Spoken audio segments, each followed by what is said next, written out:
মরবে না। তোমরা চিরকাল সুস্থ থাকবে, কখনো অসুস্থ হবে না। তোমরা চিরকাল যুবক থাকবে, কখনো বৃদ্ধ হবে না। তোমরা চিরকাল সুখে থাকবে, কখনো দুঃখী হবে না। এই ঘোষণা শুনে জান্নাতবাসীরা যে আনন্দ অনুভব করবেন তা ভাষায় প্রকাশ করা অসম্ভব।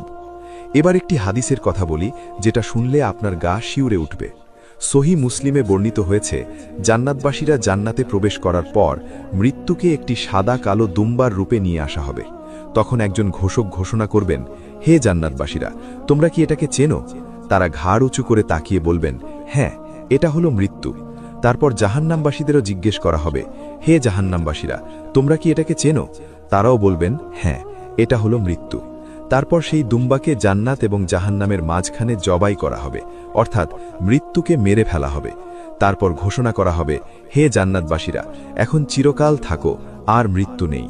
হে জাহান্নামবাসীরা, এখন চিরকাল থাকো, আর মৃত্যু নেই। এই ঘোষণা শুনে জান্নাতবাসীরা এতটাই আনন্দিত হবেন যে তাদের আনন্দের সীমা থাকবে না, আর জাহান্নামবাসীরা এতটাই দুঃখিত হবেন যে তাদের দুঃখের সীমা থাকবে না। এই হাদিসটি থেকে বোঝা যায়, জান্নাতের ঈদের সবচেয়ে বড় আনন্দ হলো এই জানা যে এই আনন্দ কখনো শেষ হবে না।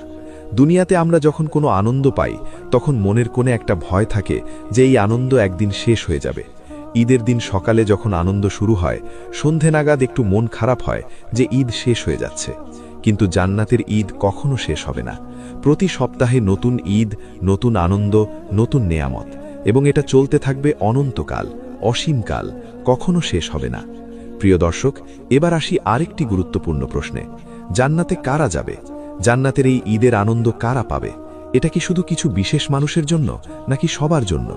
দেখুন, আল্লাহ সুবহানাহু ওয়া তাআলা তার অসীম রহমতে জান্নাত সবার জন্য খোলা রেখেছেন।